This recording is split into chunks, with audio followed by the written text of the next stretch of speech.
is up? It's your girl Creole Barbie with USPS Vlogs, and I'm moving the mail today with your girl Miracle. That's right. So y'all been asking me to go live, okay? So this is my first time trying out this live setting with Miracle. So as you guys come into the live, be sure to answer questions or ask questions. Now for actually being on live is because I have a UPS employee who wants to take on the post office. I'm gonna do a full interview right now with this UPS worker and find out why does he want to join the post office. Now also, you guys, I will tell you this, okay? Once I'm done with this interview, if you guys want to actually call in the line and chat with us, you can actually do that too. So hey everybody, I see you guys' comments. What is up? Your girl is finally live, y'all. We live. I'm gonna have Miracle pin this phone number down below, y'all, because just in case you want to actually call. So for those of you that just came in, I'm actually doing an interview with the UPS employee who wants to join the post office. Y'all comment in the comment section below if y'all think that this person is going to actually like working for the postal service and things of that nature. Give your thoughts and share your opinions below. That's right. All right, hey Virgin Island, hi CJ. How you guys doing today? Thank you for joining the live. Make sure you go subscribe to my page, Miraculously Love. That's right, you guys. I will pin my name into the comments as well. Definitely. Okay, so I'm gonna go ahead and give it some time. Now, y'all be sure to tap in on this live because y'all been asking me to go live, and I set a poll and asked y'all if y'all wanted me to go live with Miracle, and everybody voted yes. Okay. So the more interaction I give, the more times I will go live. I'm gonna go ahead and get into this interview. Once this interview is over with, I will then go ahead and actually give you guys the phone number to contact me on, okay? That's how we can do it. Yes. Everybody who's rocking with the Barbie game, USPS vlog, I thank y'all greatly. But right now, I'm gonna go ahead and call this individual for the interview. So let's get into it, y'all. Let's get into it. Happy birthday, Phoenix. Hey, Jordan. Oh, that's Miss Jordan. Hey, Jordan. Girl, thank you for subscribing. Okay, so somebody said 1. So we're gonna try it one more time. They don't answer. We got 3 ones, 4 ones. Let's try again. Okay, we're gonna try again. We're gonna try again. Be positive. They probably pick up. Hello, I'm here. Okay, I'm gonna need you to tell everybody that's watching me right now you apologize. We've been trying to call you for the past 5 minutes. Nah. You right. Okay, where's the apology? My bad. I'm sorry. Okay. All right. We appreciate it. I should have been on time. I'm ready. I'm ready now. So everybody that's watching, okay, you guys, I have. So what's your name? My name is Dr. Lopez. Okay, so we got Dr. Lopez on the phone. Now, Dr. Lopez is actually interested in applying for the USPS, okay? So I want to go ahead and have you give me some backstory on your life as a UPS worker and what prompted you over to applying for the post office. Life as a UPS package handler was terrible. It was horrible. You was only being you was only guaranteed 3 hours of work. 3 hours of work, and you was getting paid $21 an hour. So basically, 3 hours of work time. 3 times 21 is what? $63? Yes. You would have to wake up early in the morning, early in 3, 4 in the morning, get out your bed and work for 3 hours just to make $3. That's what they was having you do, and the amount of work you had to do, the amount of pressure they put you under, it was horrible. It was horrible, and you gotta be a very active person to work at UPS as a package handler. I don't think it's good for somebody that's out of shape. That's right. You're not gonna be able to handle that. You're not gonna be able to handle that. If you're overweight or out of shape, I don't got nothing against somebody that's overweight. It's a lot of work. It's just a lot of work. So when I came across I'm about to go to the PSC. When I came across the PSC, I see that they kind of do. It's kind of it's not the same thing as a package handler. It's similar operations, but it's definitely I definitely would say it's easier. Even though I never did it, from what I've heard, it's definitely less taxing on your body. I feel like if you had or FedEx, you would know like a PSC would be nothing to you. You're just working more hours as a PSC, but it would be nothing. It wouldn't be as taxing on your body and stuff like that. Right, because I used to, like I mentioned earlier, I used to be a security officer at UPS, and I would see exactly that a lot of the people that would come in as package handlers did not last long. So how long did you work at UPS as the package handler? I was seasonal. I was there from October when I just went to Houston, October to around Christmas time. So roughly 2 months and a half. Okay. I would say like 2 months and a half. So you worked peak season at UPS? Yeah, it was horrible. And how many peak seasons did you work? Just that one? Just that one, yeah, just that one. Okay, so apply your peak season with UPS to USPS. Do you think it'll actually be lighter on your body physically? So do you feel like UPS was more physically demanding than USPS? Yeah, I wouldn't, being a person that's seeking to be a PSC, I'm not even worried about being a PSC for peak season. I just know that would be so easy, especially less taxing on my body. So I'm not worried about that. I'm definitely not worried about that. That's right. I'm telling you, Angela is like, feels like you in prison. But how? I'd rather be in prison than do that again. I'd never do He that. said being a package handler make him feel like he in prison. How long does it take for a part-timer to become full-time at UPS? Because that's something that it seems like I don't have the answer to, but there's a lot of people that always want to see exactly if they should leave the post office and go UPS. So how long does it take to become full-time there? Yes, Baron, what is your question? You can put it in the comments. I'm reading. Oh, over there is really no such thing as time for real. Like, it's just so messed up. The system is so messed up, though. The way they do things is so messed up. Is you really only, even the supervisors, the supervisors, they'll get 7 hours. There's really no full-time Position. At certain times in peak season, you really only get like they will make you feel good about yourself and give you 7 hours, like the first 2 weeks of peak season. But then after that, it will drop back again to 4 hours, 3 hours, and then they yelling at you. They put a lot of pressure on you, and there's no hope. There's no hope to going full time. Everybody's just basically part time. It's just very like dysfunctional. Right. Now I've heard the same thing about USPS, that it's dysfunctional, but you actually getting paid more, so it's kind of like dysfunctional. Like, So what's the starting salary for part-time package handlers? $21. Jordan, I'm answering your question. So- yes, that's correct. But $21 an hour doesn't matter if you're only getting 3 to 5 hours. That's not a lot of money.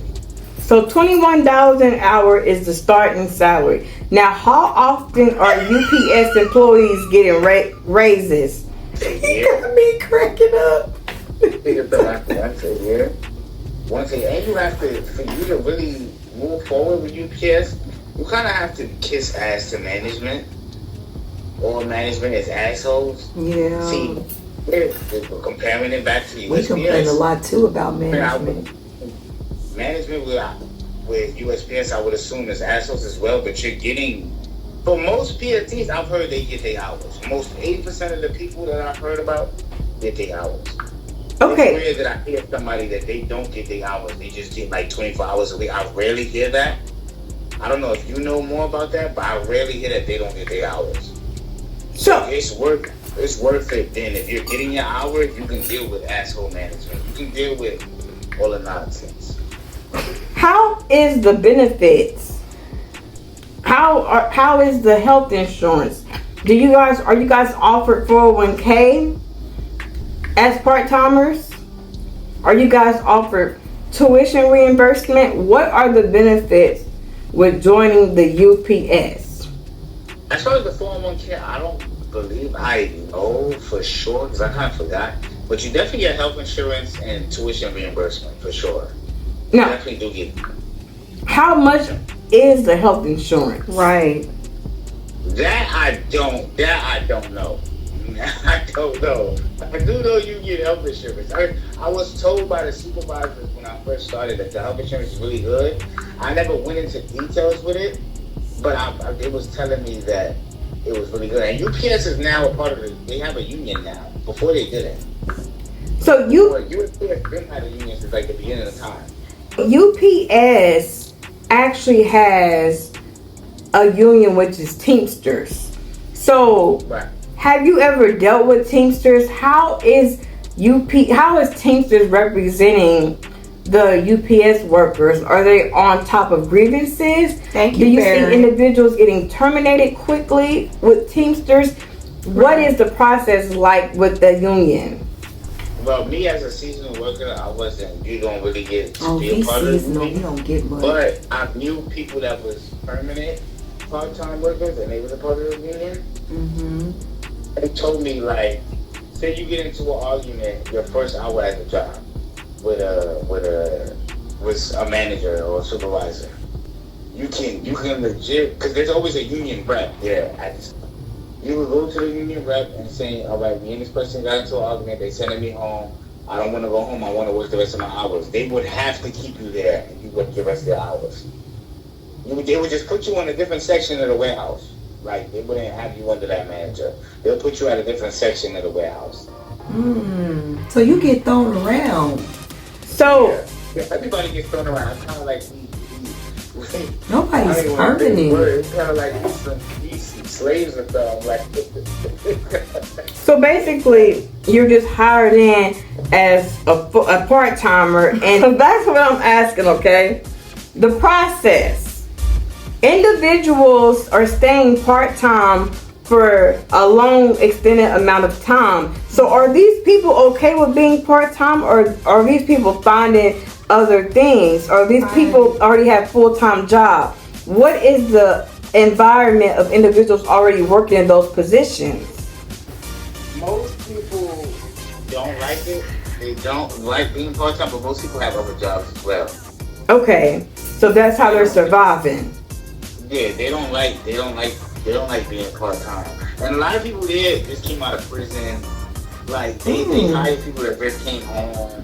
So they take They don't really care. They're not really discriminating on that type Right. of stuff. So, can a part-time package handler become a package car driver? And if so, how much more will they make? And is a part-time package handler able to become a driver? And if so, is that a full-time position?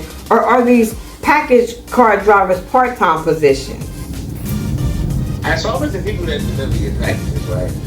That's a good question. Like, as far as the people that deliver your packages, Right. it's with them. Those jobs is worth it. Let me tell you why. To be a package handler, like you start off as a package handler. Almost every driver in this era within the last 5 to 10 years, like 20 years ago, they used to hire people off the street. Okay. So now they don't really do that. They hire handlers first to become drivers. And drivers, once they get 5 years of becoming drivers, they automatically automatically maxing out at 100K. So, If they do overtime, they can touch 120, maybe 125, something like that. But I used to work with a couple as a delivery driver helper. I used to work with a couple drivers that was like veterans, and they would tell me like after 5 years they would make this or 100. They would have houses and they'll be doing really good, but they work really hard because they've been with a lot of heavy packages. It's a lot of heavy packages. So yeah, you could, as a handler, you probably be a handler for like about 3-4 years before you become a driver. You have to sign up, like they have a list. But it's just like, at this point, a lot of people feel like they're not gonna wait 3-4 years to become a driver. They're gonna say for the best shit, like I'm not doing this. Yeah. that makes sense. So it's all about how long an individual is willing to wait in order to get into that type of position. That's right. Right, exactly. Does seniority play a role within the whole UPS dynamic? Because at the post office, it plays a huge role with us. So does it play a role with you guys? Oh yeah. I remember one time, one of the managers told me, "Oh, I'm gonna need you to come in a little early tomorrow to help out with early sorting. Like that's when all the packages come into the warehouse, and we're gonna sort them as to what truck they're supposed to go to." So he told me, "All right, come in at 1 in the morning." So I came in at 1 in the morning the next day. He like, he didn't, without any communication, he just told me, "Oh, somebody with more seniority than you took your spot." So I woke up early for no reason. And he didn't tell me, he wouldn't say sorry or none of that. Like, it was. So, all right. Now, I have another question, okay? Right. So, the question that I also have is this. Is there an attendance policy at UPS? And if so, what is the attendance policy? Right. They say don't be absent 3 days unexcused. But there was people that was barely coming half the time. They never fired them. The men in the warehouse have favoritism with the women because they're horny. Like they don't really like it too much to the women that don't come to work.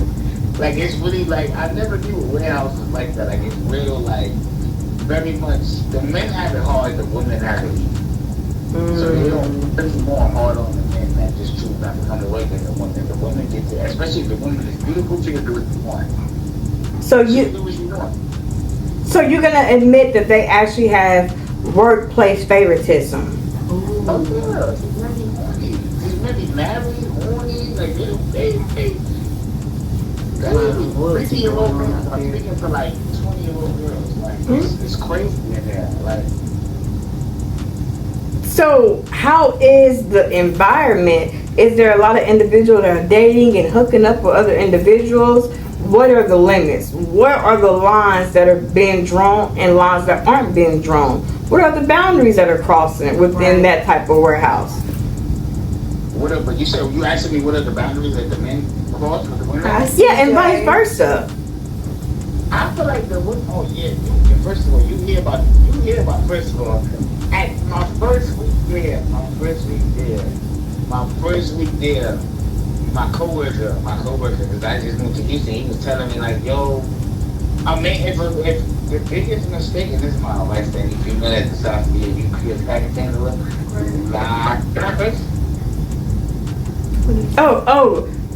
Well, go ahead and you can go ahead and express yourself. Now, don't go overboard with the cursing. My channel is monetized. That's right.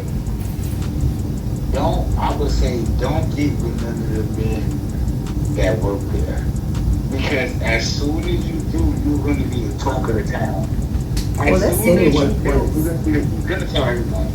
Yo, you know, I just had Shorty over here. And it spreads throughout the whole warehouse. And the warehouse is huge. The warehouse I was at is huge. And it wasn't even the biggest one.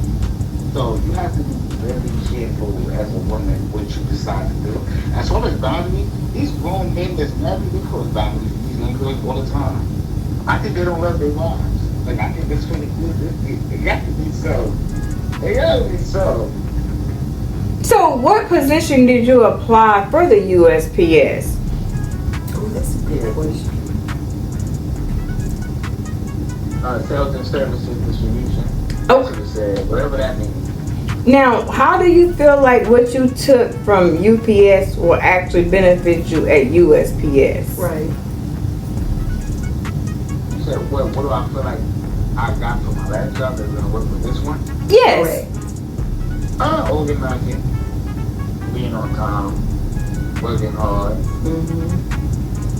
I feel like those things they transfer over, dealing with asshole management. Just ignore them or don't really try to argue back, but don't let them get away with too much. See, management don't. See, I have a certain. You've seen what I look like, so a lot of empathy really like the male managers, I don't have a really approachable face. So they wouldn't just like, a lot of managers didn't want me as soon as I walked in because they feel like that he looks like he's going to be a problem. So they just, like, See, that's stereotype. That's big in the platform, the big corporations. You probably get that at the USPS as well. No, but it was other black men that wouldn't have, they didn't want me on it because they know he looks like he's going to start a fight with my face out there. So you're saying Discrimination. So it really has to do with you. If you look like a kid, like a nice kid with glasses or something, they're gonna try to abuse you at UPS. If you look like you're not a tote backer, they're gonna abuse you. But with that, with me taking that over to USPS, I wouldn't argue with management. Like if you tell me to do something, do it.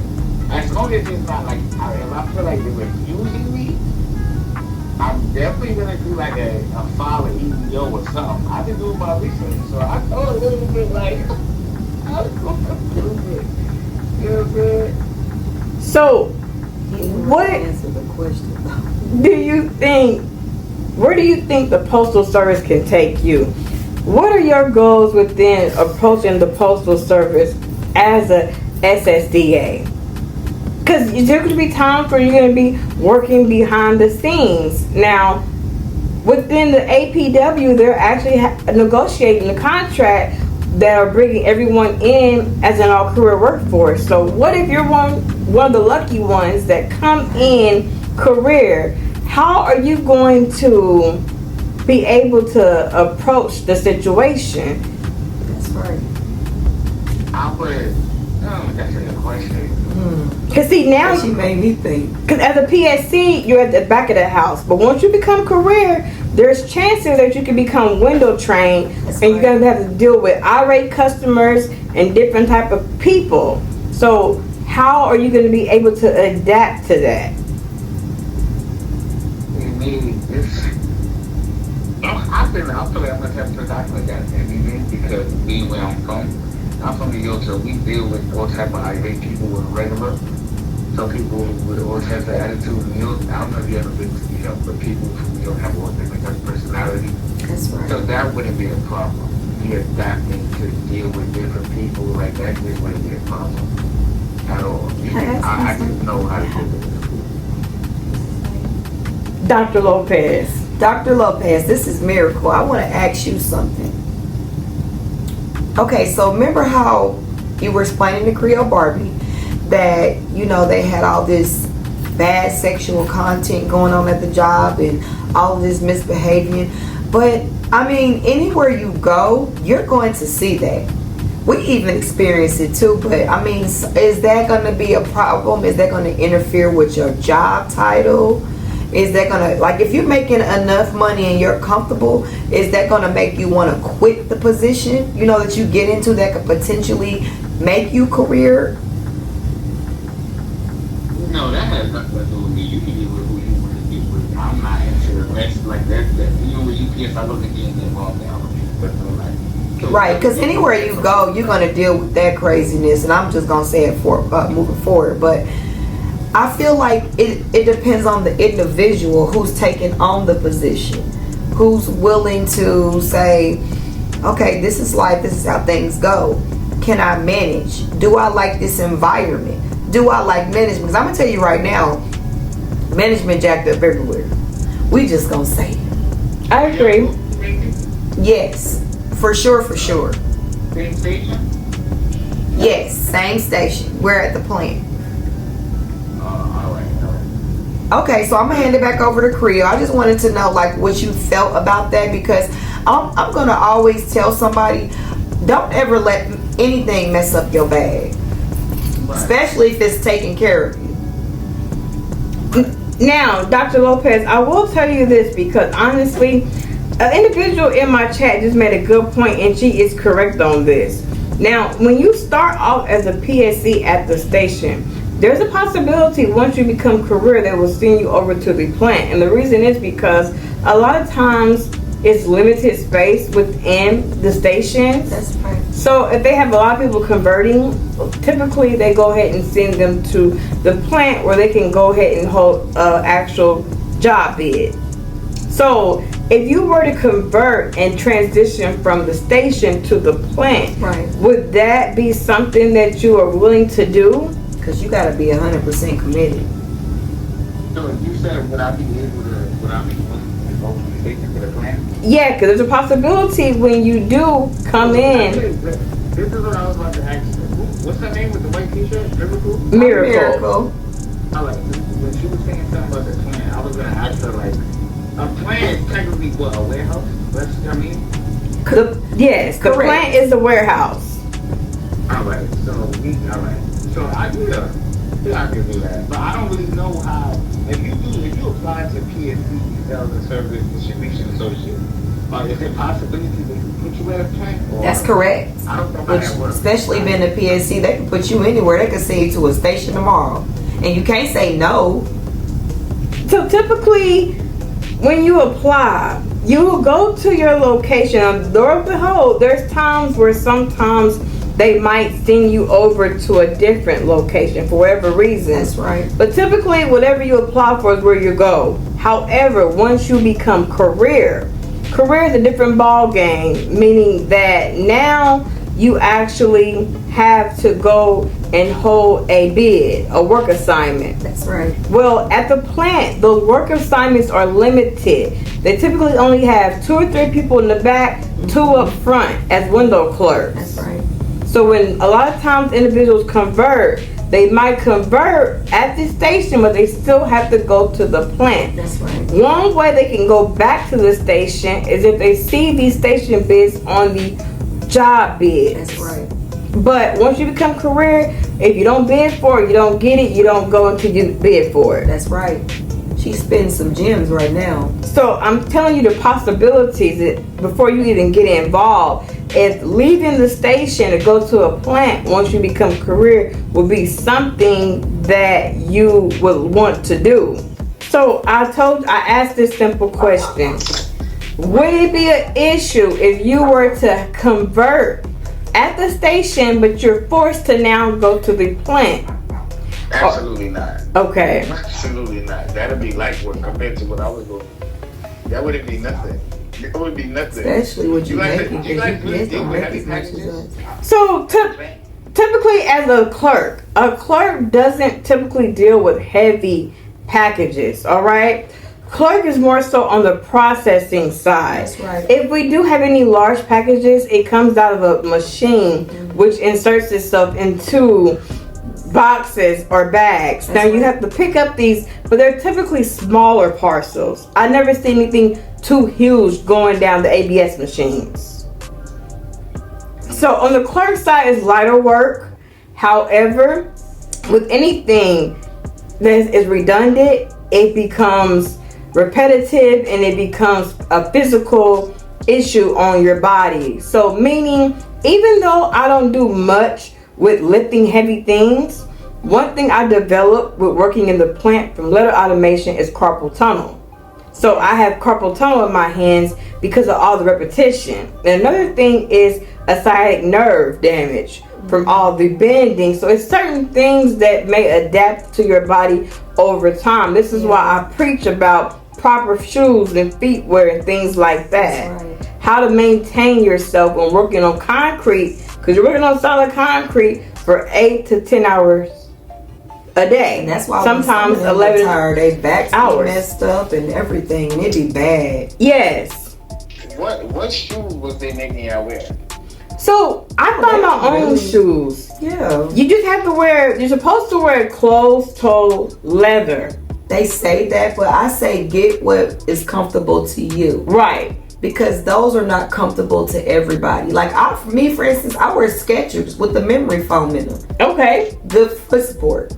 See what I'm saying? Feet never hurts. See? So you can wear shoes like that. For me, So you can wear black. It has to be black sneakers though, right? No, it could be any. I've seen any people with every color. I thought I had to see. The reason I say this is because my ex used to work as a PSC, and she would always work with black sneakers. She said that they used to make her wear black. They might be stricter down there. 'Cause, Depends on where you are. Yeah. I guess it was by up north, so it might be a little different. Because some places will make you wear solid leather, closed-toe shoes. Because if anything were to happen, like metal bounce off your foot, you could break your foot with canvas. Are you guys still there? Yes. Yes, we're here. At PSCs? As PSCs? No, we're career. Right. So yeah, we actually work as career. And how do you guys like the managers? That was, ooh, I'm not answering. Sis, you answer that. So this I'm not gonna lie. This is how I look at the Postal Service, okay? I don't base my reality or my work life on management. Management is going to be management, and I'm going to do what I have to do in order to survive. That's right. I'm playing chess, not checkers, meaning I'm not tapping out. I'm not going for the BS. If they come at me with an issue, there's always the union.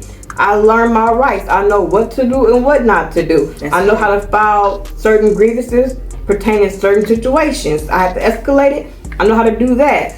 What people have to realize is called self-awareness. Stop thinking about what management is and what they're about, and start figuring out how you're going to handle each situation and what's your purpose of actually being there for it. That's right. And once you figure that out, then you'll know how to deal with them accordingly. That's right. And that's just a given. That's just one of the situations that we tend to have to deal with. Unfortunately, yes, there are some really good supervisors and there are some horrible supervisors. I'm not going to sit here and lie to you, but you gotta ignore it if you're trying to get somewhere. That's it. And anywhere you go, you should have that mindset. When I get in there? Stay to yourself. Learn as much as you can learn, because you never know what might happen. Right. And I'm going to put this into a next week topic, because a lot of people ask this question. What is this? Y'all need to strike just before Christmas. Well, you know we can't strike then. But the advice for me is to mind your business.